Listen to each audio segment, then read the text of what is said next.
Film dimulai dengan seorang anak muda bernama Memo, yang tinggal di sebuah rumah di tengah gurun, bersama ayah, ibu, nenek, dan saudara tercintanya.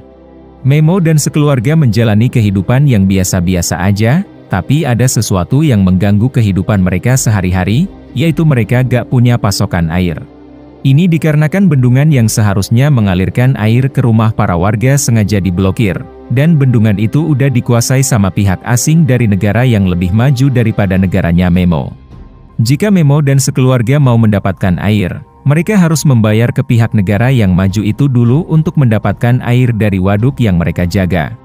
Suatu hari, Memo dan ayahnya pergi untuk membeli air seperti biasa, tapi mereka menjadi kaget kalau harganya udah naik dari sebelumnya, dan sekarang harganya adalah $85 untuk 35 liter. Jadi demi mendapatkan air, mereka mau gak mau harus membayarnya, dan mengambil air itu dengan sebuah kantung tebal. Ketika menggunakan beberapa air untuk kebun tanaman mereka, Memo bertanya kenapa mereka masih tinggal di area seperti ini, yang dijawab ayahnya kalau area ini adalah masa depan mereka. Namun gara-gara pihak negara maju memblokir aliran air ke rumah para warga, pihak negara maju itu menjadi pengacau bagi masa depan mereka, dan itu udah terjadi sebelum Memo lahir, yang membuat orang-orang menjadi sakit hati. Tapi di samping itu, saudaranya Memo suka acara-acara yang disajikan dari si negara maju, terutama acara bernama Drones yang menampilkan hasil usaha pembasmian mereka dalam membasmi para penjahat, dengan menggunakan pesawat drone yang dikendalikan sama pilot dari jarak jauh. Selain membantu ayahnya, Memo orangnya suka hal-hal yang berkaitan tentang elektronik, dan dia sekarang lagi membuat sebuah alat radio sederhana untuk mendengar secara diam-diam percakapan orang dari jarak jauh, dengan bantuan sebuah buku tentang cara meretas. Di suatu waktu, Memo udah berhasil membuat alat radio itu dengan antena yang menjadi penangkap sinyalnya, dan mulai mengaktifkan alatnya. Ternyata usahanya membuahkan hasil dengan dia yang mendengar percakapan orang, mulai dari percakapan di sekitar negaranya, sampai dari negara maju. Dalam salah satu percakapan, Memo mendengar suatu pekerjaan dengan badan orang yang dibikin menjadi colokan, dan baru bisa memulai pekerjaannya setelah dicolok dengan kabel berjarum ke colokan-colokan di badan, sama seperti yang diterapkan pilot yang mengendalikan pesawat drone dari jarak jauh. Sebelumnya dia pernah mendengar pekerjaan itu dari iklan di TV dan orang-orang, kalau katanya pekerjaan itu menggunakan teknologi yang canggih yang dilakukan di sebuah pabrik, yang membuat Memo tertarik untuk melakukan pekerjaan seperti itu, apalagi pekerjaan itu bisa dilakukan secara online tanpa harus hadir di tempat kerja sesungguhnya. Ketika merasa bosan dengan rutinitasnya, Memo mulai menggunakan alat radio lagi untuk mendengar percakapan orang lain, dan tiba-tiba dia malah mendengar suara petugas dari waduk yang melaporkan kalau ada orang yang mau mencuri air, dan dia memegang sebuah senjata. Jadi petugas langsung menembaki pencuri itu, dan akhirnya dia pun habis, yang membuat Memo makin penasaran dengan mendengarnya terus-menerus. Di saat itu di sebuah markas para pilot drone di negara maju, ada seorang pilot yang menyadari sebuah sinyal yang gak dikenal, oleh karena itu dia melacak lokasi sinyalnya, yang ternyata sinyal itu berasal dari rumahnya Memo. Ini diketahui Memo, jadi dia langsung mematikan alat radionya, dan menjadi ketakutan dengan apa yang dia dengar, berharap gak terjadi hal-hal yang gak diinginkan. Esok harinya, Memo dan saudaranya mengabari ke si ayah kalau mereka mau main ke kota dan bertemu dengan paman mereka, dengan menumpang di sebuah mobil orang. Setelah tiba di rumah paman, Memo dan si saudara melihat tayangan dari Drones tentang seorang pilot baru bernama Rudy, di mana dia lagi dalam misi untuk mengatasi gangguan yang diduga dari teroris. Dengan menggunakan beberapa kamera kecil yang bisa terbang dari drone, Rudy bisa melihat dari semua sisi ketika lagi dalam aksi, dan cuma menggunakan tangannya untuk mengendalikan drone-nya. Sekarang drone-nya Rudy lagi dalam perjalanan menuju ke area tempat tinggalnya Memo, dan ternyata dia lagi mengincar antenanya Memo. Ini membuat dia menjadi kaget, jadi dia dan saudaranya cepat-cepat balik rumah sebelum drone itu menghancurkan rumah mereka, apalagi ayah mereka pasti lagi di rumah sekarang.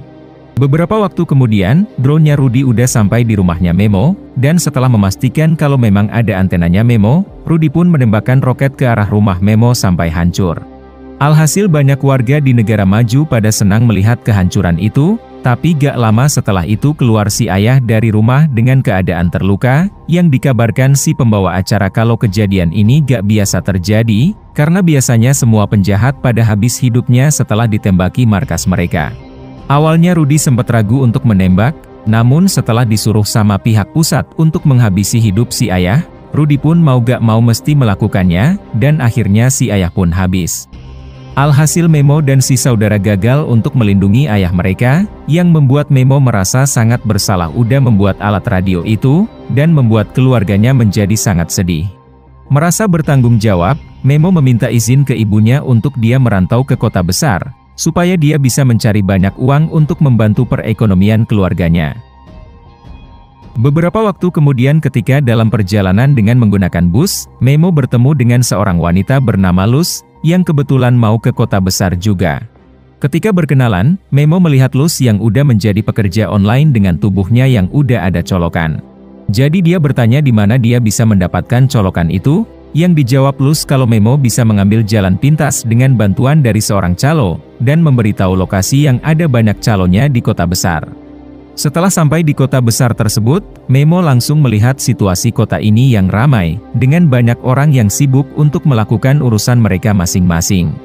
Sementara Memo mencari calo yang tepat, Luz udah tiba di rumahnya, di mana dia suka melakukan penjualan di sebuah toko online bernama Trunot. Trunot adalah toko yang menjual kenangan-kenangan orang tentang apa aja, dengan cara mengupload kenangan tersebut dengan menggunakan metode colokan. Semakin menarik cerita dari sebuah kenangan, kemungkinan orang yang mau membeli kenangan itu semakin besar, dan si penjual bisa mendapatkan duit beneran dari hasil penjualan kenangan. Tapi si penjual harus jujur dalam bercerita, karena si penjual bisa ketahuan bohong dari sistem yang melacak pikirannya. Ini udah menjadi rutinitasnya Luz, jadi dia berusaha menjual sebanyak mungkin kenangan yang ada, supaya dia mencukupi kebutuhan hidupnya, apalagi dia ada hutang yang harus dia bayar. Namun naasnya gak banyak orang yang tertarik untuk membeli kenangannya, tapi dia gak menyerah, dengan membuat sebuah cerita baru yang kali ini adalah tentang dia bertemu dengan Memo, berpikir kalau dia adalah seorang perantau yang lagi mengejar mimpinya. Di malam hari, Memo bertemu dengan banyak calo yang ada, sampai dia menjadi yakin dengan salah satu calo yang bisa bikin tubuhnya menjadi colokan dengan cepat dan murah. Jadi Memo terus mengikuti si calo, tapi dia menjadi heran dengan si calo yang tiba-tiba menghilang, dan akhirnya dia pun kena pukul sama si calo sampai pingsan, sebagai pertanda kalau dia adalah penipu yang merebut duit-duit orang. Merasa gak aman dengan situasi di kota besar, Memo memutuskan untuk pergi ke sisi luar dari kota, dan menemukan sebuah rumah yang kosong untuk dia bisa tidur. Esok harinya, Luz menerima notifikasi kalau ada 28 orang yang menemukan kenangannya tentang Memo, dan ada satu orang dari negara maju yang udah membeli kenangan itu beserta sebuah pesan. Dia berpesan kalau dia tertarik dengan Memo yang Luz temui, dan mau tahu dia berasal dari mana, serta kenapa dia pergi dari kampung halamannya. Dia berjanji akan membeli kenangan tentang Memo selanjutnya jika ada, yang membuat Luz menjadi senang. Jadi dia berusaha mencari Memo di tempat para calo, sampai akhirnya dia menemukannya yang lagi bingung mencari pekerjaan, dan mengetahui kalau dia habis dirampok. Merasa kasihan, Luz mengajak Memo ke sebuah bar, di mana ada beberapa orang yang menggunakan colokan untuk melakukan aktivitas mereka masing-masing, terutama gak perlu meminum lagi dengan menggunakan mulut. Luz bilang untuk menunggu temannya selesai membuat colokan ke seseorang, dan setelah orang itu keluar, mereka pergi ke tempat si teman untuk Luz bisa menggunakan alat si teman untuk bikin colokan ke Memo. Ternyata, Luz adalah calo juga yang bisa bikin colokan ke orang, dan dia mengaku udah mempelajari hal ini dari mantan pacarnya yang merupakan seorang calo. Mulailah tubuh Memo dibikin colokan, mulai dari tangannya, sampai ke punggungnya, yang membuat sistem sarafnya sekarang bisa terhubung ke sistem lainnya untuk melakukan suatu pekerjaan. Setelah mendapatkan informasi sebuah pabrik dari Luz, Memo pergi ke pabrik itu untuk melamar pekerjaan, di mana pabrik itu terdapat banyak orang yang melakukan pekerjaan secara online, dengan menggerakkan tubuh mereka yang udah dicolok sama banyak kabel. Atasannya memberitahu kalau para pekerja di sini bekerja untuk si negara maju, dan pabrik ini terbagi menjadi beberapa tempat untuk melakukan pekerjaan yang berbeda-beda. Memo sendiri mendapat tugas menjadi kuli bangunan untuk membangun sebuah gedung di negara maju, dengan mengendalikan sebuah robot secara online. Setelah melihat petunjuk untuk melakukan pekerjaannya, mulailah Memo memasukkan semua kabel berjarum ke dalam semua colokannya, lalu memakai sebuah alat bantu nafas untuk bantuan pernafasannya, serta sebuah lensa kontak mata khusus, dan akhirnya pandangan Memo pun berubah ke sebuah gedung yang lagi dibangun di negara maju. Pertama-tama Memo melihat ke sekeliling dulu, dan ketika dia menyadari dia berada di ketinggian yang sangat tinggi, dia merasa ngeri akan itu, jadi dia harus berhati-hati untuk melakukan pekerjaannya. Di sana ada seorang atasan yang menyuruh Memo untuk melakukan beberapa hal, oleh karena itu Memo harus mendengar apa yang disuruh dari si atasan, sambil membiasakan dengan pekerjaan ini. 1 bulan kemudian setelah gajian, Memo pergi ke tempat video call umum, di mana dia menelpon saudaranya di kampung halamannya, dan memberikan beberapa duit yang udah dipotong sama beberapa biaya pengiriman termasuk pajak. Ini membuat si saudara merasa senang, dan ini akan membuat ibu mereka senang, jadi dia meminta yang lebih banyak jika Memo ada duit lebih. Memo kemudian nongkrong bersama Luz di bar, di mana hubungan mereka menjadi lebih dekat, dan Luz mulai mengetahui kehidupan Memo seperti apa. Dari situ Luz memberikan informasi apapun ke pelanggannya yang mau tahu lebih lanjut tentang Memo, terutama informasi tentang ayahnya yang udah meninggal, dan langsung dibeli sama si pelanggan. Luz lalu berpesan untuk bertanya siapa si pelanggan ini, yang ternyata dia adalah Rudy si pilot yang menghabisi hidup ayah Memo sebelumnya, dan dia masih mau tahu lebih lanjut tentang Memo. Suatu hari di pabrik, ada seorang pekerja yang mengalami kejang-kejang, yang membuat robot pekerjanya menjadi error. Jadi Memo dan para rekan kerja membantu si orang yang sakit itu ke tempat yang lebih aman, yang membuat Memo berpikir kalau ternyata kabel berjarum itu bisa melukai tubuh orang, jika kondisi orang tersebut lagi dalam kondisi gak sehat. Memo kemudian mengabari kabarnya di kota besar ke ibunya yang udah merasa khawatir, dan meyakinkan kalau dia akan baik-baik aja. Di saat itu ibunya memberitahu kalau sekarang orang gak boleh mendekati bendungan lagi untuk membeli air. Semenjak kejadian pencurian sebelumnya dan ayah Memo yang dianggap teroris, oleh karena itu dia dan sekeluarga terpaksa harus pergi ke kota untuk membeli air.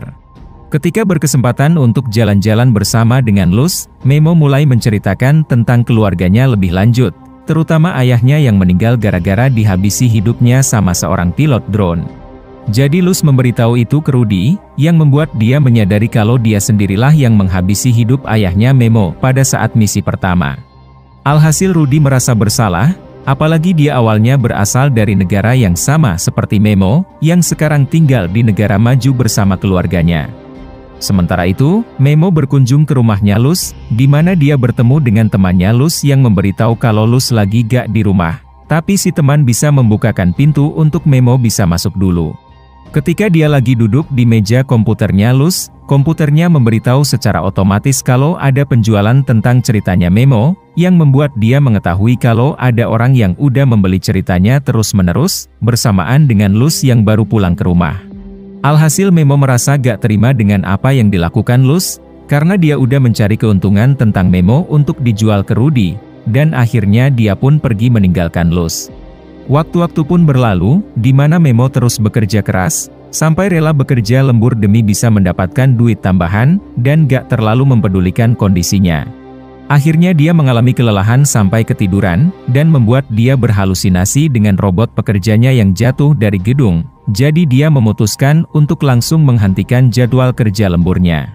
Sementara itu, Rudy pergi ke negaranya Memo untuk bertemu dengannya, oleh karena itu dia beralasan kalau dia mau pergi liburan ketika ditanya sama petugas perbatasan negara. Setelah sampai di negaranya Memo, Rudy mencari tempat yang biasa Memo datangi, berkat bantuan informasi dari Luz yang Rudy udah kumpulkan, dan akhirnya dia bertemu dengan Memo yang lagi makan di sebuah warteg. Setelah Rudy memberitahu kalau dia adalah pelanggan yang suka membeli ceritanya Memo, dia mengungkapkan tentang misi pertamanya yang udah menghabisi hidup ayahnya Memo, yang membuat Memo langsung menyadari kalau Rudy adalah pembunuhnya, jadi dia pun langsung kabur darinya. Tapi Rudy terus mengejar Memo, dan meminta maaf atas apa yang udah dia perbuat, karena dia mau gak mau harus mengikuti perintah dari pihak pusat. Oleh karena itu dia mau menebus kesalahannya dengan cara apapun, yang membuat Memo kepikiran sesuatu yang mantap untuk Rudy bisa lakukan, namun sebelum itu Memo mengunjungi Luz untuk meminta bantuannya, dan pada saat yang bersamaan Luz meminta maaf atas apa yang udah dia perbuat ke Memo. Tapi Memo udah gak terlalu mempedulikannya, dan langsung mengajak Luz untuk membantu Rudy, yaitu membiarkan Rudy mengakses drone-nya dari tempat kerja Memo. Sesampainya di pabrik, Memo memasukkan kode untuk membuka pintu darurat, yang sebelumnya pernah dia lihat kodenya dari seseorang ketika membantu rekan kerja yang mengalami kejang-kejang. Begitu Luz dan Rudy berhasil masuk, Rudy dipasangi kabel-kabel berjarum, kemudian mengakses drone-nya dengan identitas yang dia miliki dengan alasan darurat, dan mulailah dia mengendalikan drone itu. Tujuannya adalah untuk menghancurkan bendungan yang memblokir air waduk untuk para warga, supaya keluarganya Memo dan orang-orang di sekitarnya bisa kembali mendapatkan air yang seharusnya menjadi milik mereka, dan bukan milik orang asing. Tapi Rudy gak semudah itu bisa terbang sesuka hati, karena dia langsung menjadi target sama pihak markas karena udah melanggar aturan, jadi drone-drone dari markas mengejar drone-nya Rudy, sehingga dia harus menghindari tembakan-tembakan mereka. Beberapa waktu kemudian, Rudy berhasil sampai di depan bendungan, di mana Memo menjadi teringat kalau ayahnya suka melempar batu ke arah bendungan itu, berharap bendungan itu hancur dan mengeluarkan air. Gak lama lagi harapan itu segera terwujud, dengan Rudy yang menembaki bendungan sampai hancur, dan akhirnya mimpi Memo dan sekeluarga pun terwujud dengan air yang mengalir ke arah sungai. Alhasil, setelah kejadian menyenangkan itu, Rudy mengucapkan salam perpisahan ke Memo, karena dia udah menjadi buronan setelah menghancurkan bendungan, dan mau pergi sejauh mungkin dari tempat markasnya.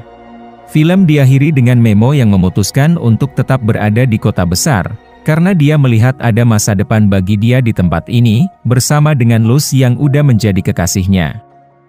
Pastikan untuk klik subscribe, lonceng, dan like-nya ya. Thank you for watching.